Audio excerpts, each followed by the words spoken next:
Mas agora o destaque é internacional, por isso o Diego Pavão, nosso editor, já está aqui ao meu lado. Tudo bom, Diego? Mais uma vez, bom dia. Bom dia, Carol. Bom dia para quem acompanha o Novo Dia em Casa. Bem, vamos falar sobre guerra no Oriente Médio. Os Estados Unidos concluíram mais uma noite de ofensivas contra o Irã. Os disparos aconteceram após o presidente americano, Donald Trump, alertar que Teherã pagaria pela morte de militares americanos nos últimos dias.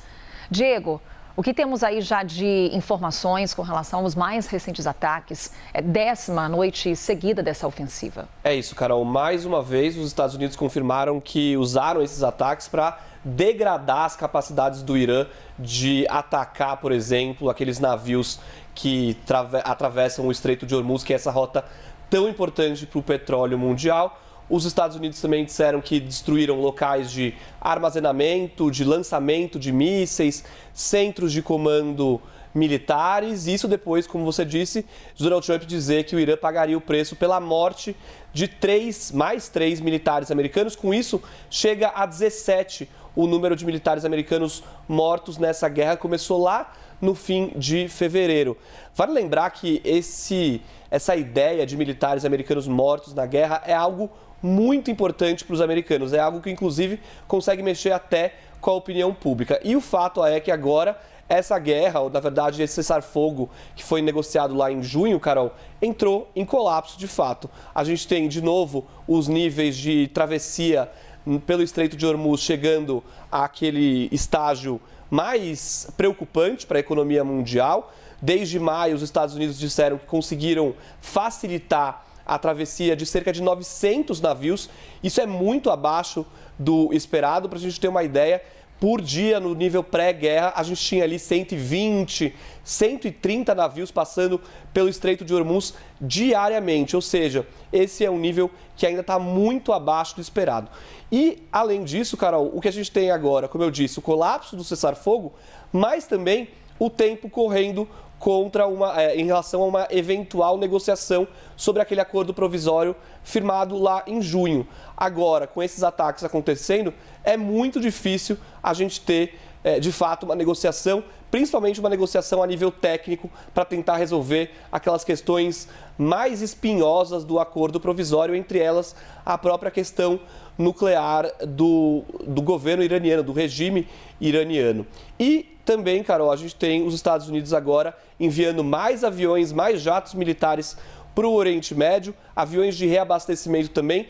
Tudo isso nos leva a crer que essa vai ser uma ofensiva que vai se estender por pelo menos mais uns dias, já que os Estados Unidos estão movimentando ali os seus ativos militares pela região. Diego, você fez referência aqui ao Estreito de Hormuz, mas tem um outro estreito que nesse momento preocupa o mundo, que agora também enfrenta bloqueios. Os Houthis, que é um grupo do Iêmen, que é apoiado pelo Irã, declararam um bloqueio naval à Arábia Saudita e o fechamento desse estreito que a gente vai ver aqui em tela, que é o Bab el-Mandeb, que é mais uma importante rota de petróleo. O petróleo produzido na Arábia Saudita justamente passa por esse estreito e a gente está falando aqui de impactos para a Europa, para a Ásia, que justamente se abastecem desse petróleo saudita. É isso, Carol. É a ameaça de fechamento de mais uma rota importante para o petróleo mundial, mas também a ameaça de retomada de um conflito que estava dormente nos últimos anos. O Irã, aliás, os rebeldes do Iêmen, apoiados pelo Irã, travaram uma guerra contra a Arábia Saudita por anos. Essa guerra estava, vamos dizer assim, adormecida até então. A gente tinha ali um cessar-fogo, uma trégua frágil, mas que existia. Agora, quando a gente tem a ameaça dos rebeldes para bloquear as exportações sauditas, é mais um indício de que esse conflito pode ser retomado. Vamos mostrar aqui no mapa, olha só, Carol, grande parte do petróleo da Arábia Saudita, que é exportado, por exemplo, para a Europa, sai ali do estreito, aliás, do Golfo Pérsico, que é ali mais ao norte.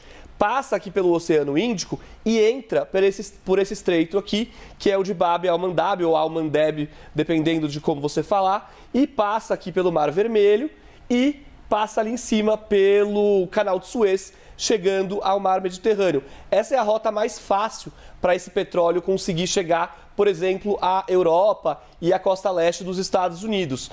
Os rebeldes do Iêmen anunciaram o fechamento o bloqueio dessa área aqui, desse estreito. De fato, a Arábia Saudita consegue escoar parte do seu petróleo por meio de oleodutos que tem aqui na região. Só que a grande parte do petróleo não passa por esse local. Passa pelo Golfo Pérsico, faz essa volta e aí passa pelo Mar Vermelho e depois pelo Canal de Suez. Por isso que esse bloqueio é tão importante nesse momento, é tão preocupante, porque é mais uma rota de petróleo que fica bloqueada e num local em que a Arábia Saudita considerava aqui uma alternativa às instabilidades do Estreito de Hormuz. Por isso, então, agora, com isso, a gente tem essa tensão que aumenta em relação a, por exemplo, os preços do petróleo. Vamos ver esses detalhes e outros detalhes sobre a guerra no Oriente Médio na reportagem da Mariana Jangiacomo. O primeiro-tenente Tyler James Feehan e a soldado Isabela Gonzalez foram mortos em um ataque do Irã na sexta-feira contra uma base aérea na Jordânia. No final de semana, o Departamento de Defesa americano também anunciou a morte de outro militar no Iraque, durante uma operação de detonação controlada de um drone iraniano abatido. Nas redes sociais, o presidente dos Estados Unidos, Donald Trump, disse que o Irã vai pagar muitas vezes mais pela morte de cada soldado americano. Ao todo, já são 17 militares americanos mortos desde o início da guerra. O Irã também afirma que ataques na semana passada contra a Jordânia danificaram diversas aeronaves americanas, mas o Pentágono não tem divulgado números sobre eventuais perdas de equipamentos militares. A Jordânia disse que interceptou mais 3 mísseis lançados do Irã nesta segunda-feira. Teherã direciona ataques contra bases militares não apenas na Jordânia, mas também contra o Bahrein e o Kuwait. Já os ataques a embarcações ocorrem próximo ao litoral de Omã e dos Emirados Árabes, onde os Estados Unidos procuram estabilizar uma rota independente das tentativas do Irã de controlar o Estreito de Hormuz. Aliados do regime iraniano na guerra civil do Iêmen, os Houthis também anunciaram nesta segunda-feira um bloqueio naval aos sauditas, os maiores exportadores de petróleo no Oriente Médio. Um bloqueio bem-sucedido dos Houthis poderia inviabilizar a principal alternativa marítima da Arábia Saudita à desestabilização em Hormuz, via Mar Vermelho e Estreito de Bab el-Mandeb. O anúncio dos Houthis ajudou a impulsionar os preços referenciais do petróleo no mundo, a atingirem ao longo do dia níveis que não eram vistos há mais de um mês. Mas relatos de que mediadores propuseram um cessar-fogo de 10 dias para viabilizar uma retomada nas negociações ajudaram a conter as altas em cerca de 1%. Questionada, a Casa Branca disse que as conversas com o Irã prosseguem, mas frisou que, no momento, Trump está focado em fazer o Irã pagar pelos ataques contra navios em Hormuz e pelas mortes de soldados americanos.